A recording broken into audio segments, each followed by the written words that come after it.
What's up and welcome back to my channel. If you celebrate Christmas, today is the 25th, so Merry Christmas. If you don't celebrate it, Happy Holidays. If you don't celebrate shit, hello, it's Wednesday, I suppose. I figured I should do something a little bit more lighthearted for Christmas because if you celebrate it, or even if you don't, maybe having a day off from murder and other things is a good thing. I'm gonna be talking about a genuinely terrible Christmas movie. Now, this isn't a deep video. This is just having a laugh at a cringy movie. If you enjoy it, I'm happy you do. I personally thought it was terrible and wanted to die while I was watching it. I had to rent it twice because I thought I could watch it within 48 hours, but I couldn't. So I had to rent it again because it was just too much for me to deal with. I typically don't really like Christmas movies aside from Miracle on 34th Street. Of course, there's also A Nightmare Before Christmas, but for me, that's a movie I can watch at any point of the year, so I don't really deem it specifically Christmas, but I'm talking about like Santa-themed ones. I only can really watch the ones I watched as a kid because there's a nostalgic element. Anyway, Christmas with the Cranks. I apologize in advance, but I made so many notes on my phone because there were so many parts that I was like, this is terrible. I need to timestamp it so I can put it in. The first 6 minutes and 43 seconds are the typical setup of a dysfunctional relationship with the stereotypical emotional and nagging wife and the passive-aggressive husband over stupid shit. And I feel like a lot of older movies have this kind of setup where they show a toxic relationship but act like it's normal. Now, I'm not saying their relationship is all over terrible, but for the most part, it doesn't seem healthy whatsoever. It seems like he's always annoyed at her, she's always annoyed at him, and it's not just little petty arguments, it's over big things that, you know, could potentially break up a couple. In the first 6 minutes, the wife, Nora, is hounding Luther, the husband, because she needs to get ingredients and it's pouring rain, but she doesn't want to leave the car and they don't have an umbrella. This is important to remember for the end of the movie. There's a person dressed up as Santa Claus being like, hey, do you need an umbrella? And because Luther's passive aggressive, he's like, no. And so he gets drenched and then he goes back to the car and it turns out he forgot to get one of the ingredients that was needed, so he goes back out and he's just like passive aggressive, and Nora is just sitting in the car just like crying while she's knitting because, you know, that's what emotional women do. They just randomly cry while they knit in a car. Stereotypical as shit. Whatever. The relationship is already shown as dysfunctional. Also, I have to say the camera angles kill me. Like, you know when you watch a movie and you can't tell why, but the angle looks off? You know, kind of like when people are having a conversation, it'll go from their face to the other face to their face to the other face, but it feels like the angle's too high up, or it almost feels like they're on The Office and they're looking into the camera being disappointed like Jim. In the first minutes when it's raining and Luther hates his life, he sees a poster of a couple in the Caribbean and he starts thinking of essentially what his life would be if it were entirely different, aka if instead of celebrating Christmas, he just took a cruise. And he realized that the past year they'd spent $6,000 on Christmas presents and said they'd save if they boycotted Christmas and just went on the cruise. Nora is like weirdly offended that he wants to take this cruise. Most of it is irrational. The most rational part of it is that if they boycotted Christmas, that meant that they wouldn't be giving donations to the church and hospital, and she wasn't okay with that. That makes sense, but the whole premise of being really angry that your husband wants to go on a cruise for Christmas, ignore Christmas for a year, doesn't seem insane to me whatsoever. But then again, I don't really care about Christmas. I celebrate it as a kid. I still celebrate it now, but to me it feels like any other day, so I guess I just don't really relate. Like a total fucking edgelord, Luther has to let everyone in his office know that he's not celebrating Christmas, to the point that he writes a memo saying, don't get me presents, I'm not gonna say Merry Christmas, I'm not gonna send you letters, and it's like, okay, who cares? Like, okay, good for you. You're so not like the other businessmen. Colleagues, I will not be celebrating Christmas this year. As many of you know, Blair has joined the Peace Corps. So Nora and I have decided to avoid the rituals of Christmas, save our money, and take a cruise. Therefore, I will not be participating in the usual holiday rituals. I will buy no gifts and accept none. Thank you anyway. I will not attend the firm's black tie Christmas dinner, nor will I be here for the office party. I am not angry and I will not yell Humbug. And anyone who offers me a holiday greeting, I am simply skipping Christmas. All of Nora's friends, the wife, act like she's insane. Like it's the most insane thing you can do in the universe is to not celebrate Christmas. Murdering people, not crazy. But not celebrating Christmas? Oh no, no. Now you brought it too far. They actually act like it's the end of the world. And I know that this is for dramatic purposes and the people watching this are probably like 5-year-olds, so they buy into it. But it's just so bizarre because it makes you kind of feel, you know, like the movie The King and I, where the children think that their palace is the only thing that exists in the world and nothing outside exists. That's kind of how this comes off. Like, I know I'm reading too much into it, but it does come off as strangely, somewhat, I guess, ethnocentric in the sense of there's no realization that there are plenty of other countries that don't celebrate Christmas or other cultures that don't celebrate Christmas, and they're not gonna die just because they don't get a fucking cone that they put gifts under that has a star at the top, but okay. Hi, Abby. Hello, Abby. Mrs. Crank, we forgot to talk about your Christmas invitations. We won't be needing those either. No party? No Christmas Eve party? No party this year. She's not ordering Christmas cards either. What's up? We're taking a break. We're not going to do Christmas this year.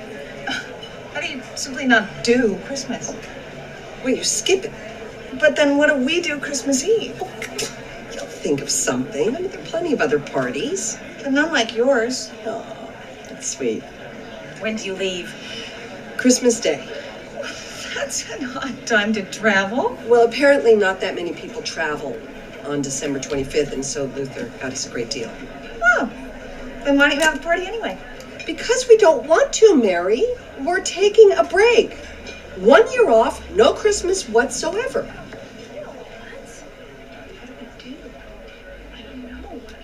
Frohmeyer is a neighbor and he's obsessed with Christmas, and he takes the fact that they're not celebrating Christmas so personally. It's like they murdered his wife or his mother or something. He takes it so personally. He's like, that doesn't sit right with me.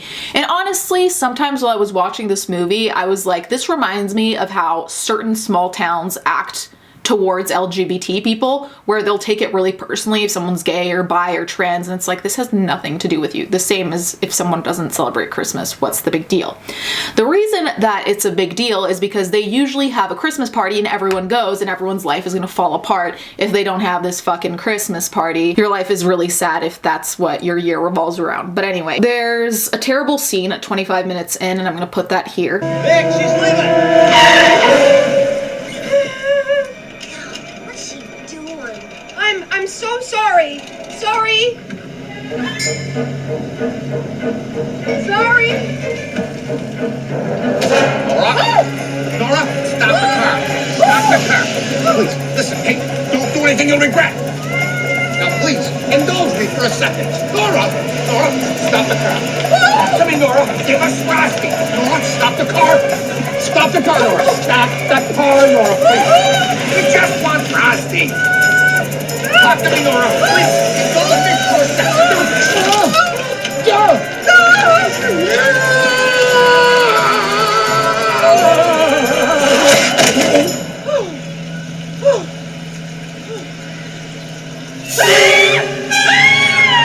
Then after, the Cranks make the front page of a newspaper, since skipping Christmas is the craziest thing on earth. Sound the alarm. Luther becomes extreme with his body modification because now that he's going on a cruise, he's getting like this excessive tan, he's getting Botox out of nowhere, and it's like he's trying to live an alternate life. And frankly, I don't see tans and Botox as extreme, but if you go from someone who never does anything and then you do this within a week when you've never done it and you've never shown interest in it. That's why it's extreme to me. The underlying thread of this whole movie, and maybe I'm seeing it this way because I'm a depressed ass bitch, is that Luther just really isn't happy with his life, so he wants to do these extreme things to change it. And the reason why I say this is because I do the same thing myself. Did I consider dyeing all of my hair blue because I thought that that was gonna help my depression? Yeah, but that's kind of like a scapegoat to be like, oh, I'll feel so much better when I do this. And the reality is like, no, you have deep set problems, girl. Like, dyeing your hair is not gonna solve shit except for maybe make you like your hair better, but the other problems are staying. Nora continues to complain about how everyone hates them now 41 minutes in,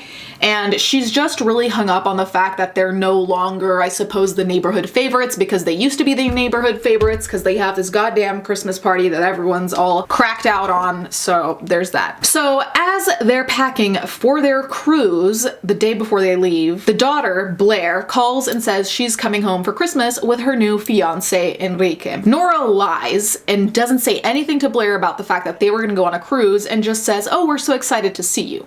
So from that moment on, they had to rush to get everything put together. So now the cranks have to essentially undo all their work and decorate for Christmas last minute. Luther can't find a tree, so he asks to borrow neighbors. Of course, he's then spotted taking the tree, and the police is called. Nora fights with people at the grocery store to get the last piece of ham because Blair likes the honey-coated ham or some shit. And then Nora drops the ham in another terrible, terrible, terrible, terrible scene 53 minutes in.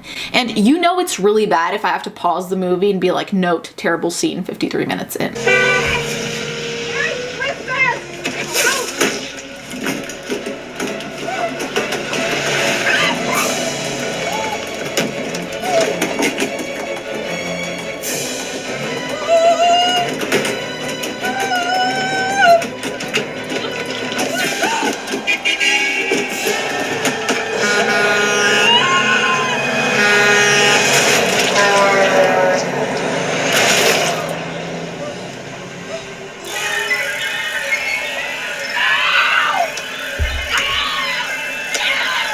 Luther then tries to put Frosty on the roof and he falls off, and then people are like, hey, why are you decorating? You made such a big deal about not decorating. He tells everyone that Blair is coming home for Christmas, and it's this massive deal. It's like everyone's life in this neighborhood, they make such a massive deal over his daughter coming home that it seems like it's the biggest event in everyone's life, even though we actually know that some people have some really intense shit going on. Who cares about that, I guess, because Blair's coming home for Christmas. So then there's a wholesome moment where the neighborhood joins together to get the crank party to work. People bring food, people bring wine, people bring decorations, and honestly, that's really wholesome. I appreciate that. That's probably the only thing in this movie that I'm actually okay with, because I do think that the underlying theme is extremely dysfunctional. Of course, because everything is suddenly going well, the lights go out in the whole neighborhood. The lights finally go back on because Frohmeyer, the obsessed with Christmas dude, knew someone who worked at the electric, and so he got them to come. They fixed it. Everyone's like, woohoo, fuck yeah. There's this weird kind of emphasis on the fact that Enrique is not American and this is his first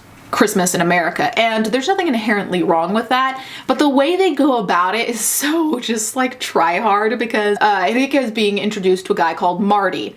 Marty had actually lived in Peru, I believe it was, and Enrique was Peruvian, so they related on that, they bonded, great, whatever, but then they took this chance to make it in a way, like in a forced way, diverse. So Enrique and Marty, along with Frohmeyer and the cops playing music in the background, start singing a song in Spanish, and it's supposed to be this wholesome moment, but it's just really cringe because it's like you're trying really hard, because realistically Enrique and Blair were in this movie for, I'd say, less than a quarter, so to suddenly just focus on them and the fact that he's international seems a little bit try hard. It's cool that it's his first Christmas, but at the same time, it's like you don't need to go super far to show like, oh, other cultures that we didn't acknowledge for the whole movie, since everyone celebrates Christmas. But anyway. Hi, I'm Enrique de Cardenas. Call me Marty.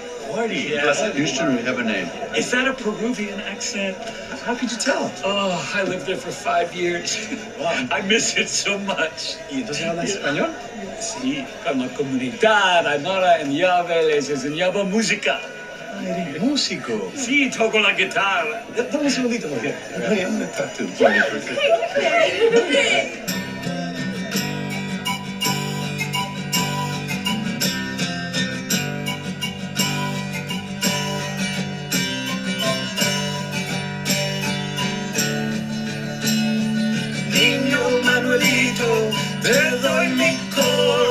So at the end, Luther still wants to go on the cruise, and he's like drinking wine in the kitchen, which is a feeling I relate to in terms of social events. Nora is really weird about the cruise, like she shames him for it. And for me, one thing that I saw, and again, could be my depression projecting, but the reason he didn't want to celebrate Christmas to me seemed like he didn't really identify with it, maybe because his daughter wasn't coming home for Christmas, or maybe because some people just don't identify with Christmas, much like I don't. For me, it's any other day of the week. I get particularly depressed in this period, and I kind of saw that in Luther. So him wanting to go on a cruise to me wasn't like, oh, he's selfish, he doesn't care about anyone, but rather he just wants to get away and not have to celebrate something that doesn't really resonate with him. But Nora ends up shaming him for it and essentially saying he's selfish because he wants to go on a cruise, which I'm like, you guys never take a holiday. What's the big deal? Luther goes to see Bev and Walt because, like I said before, Bev is sick with cancer, so it's not like she can always show up, and some days are worse than others. So he goes to visit them, and he brings one of the stupid hams that Blair likes. This is supposed to be a massive gesture, and I can appreciate that. I did think that was wholesome. What happens next is that Luther ends up giving his cruise tickets to his neighbors, Bev and Walt, because he's like, you guys should go on this. This is gonna be an amazing trip. And they come up with all these excuses not to go, but he essentially debunks all of them and is like, just please go. Like, you need to do this. I didn't get the insurance, so if you don't use this, nobody is, and you guys deserve. So there are big wholesome hours. Everyone's like tearing up. Luther looks into his house from the window, seeing his wife and his daughter and Enrique, and suddenly he's overcome by this feeling of gratefulness. Then Nora comes out and says, Bev just called me. She told me what you did, and she takes back the fact that she said that he was essentially selfish prior. To circle back to the beginning, remember how I told you when it was raining, there was that guy dressed up as Santa who was selling umbrellas? Well, that guy ended up beating up a burglar who was trying to steal shit from the Crank's house, and he beat him with an umbrella, and then Luther was like, oh my god, it's you again, blah blah, and then, you know, they put the magical music and make it seem like it has this big meaning that a Santa who sells umbrellas was at 2 different places at 2 different times. What are the odds? Frankly, I think there were some wholesome moments, but by far, they were outweighed by the absolute motherfucking cringe. Oh my god. The cringe, I still shiver. I have goosebumps right now. Can you see that I have goosebumps? It is so uncomfortable to watch because Jamie Lee Curtis, I know, is a good actress. So I think the script really is the problem here, because the actors I don't think are the issue, but it was so uncomfortable to watch because there were some moments where it seemed like they were overacting, almost like, honey, why did you do that? I don't know, honey. What do you mean? What do you mean by that? I'm not selfish. I want to go on the cruise. And it's like, okay, please take me out of my misery. So that was the Christmas special. It was actually kind of depressing now that I think of it, but it's too late because I filmed it. Anyway, let me know what you think in the comments down below. Let me know if you've seen this movie, if there's a movie you deem the worst Christmas movie. I'm very curious to know about all that. Thank you guys so much for watching. Thank you to my patrons as always, and I'll catch you guys next time.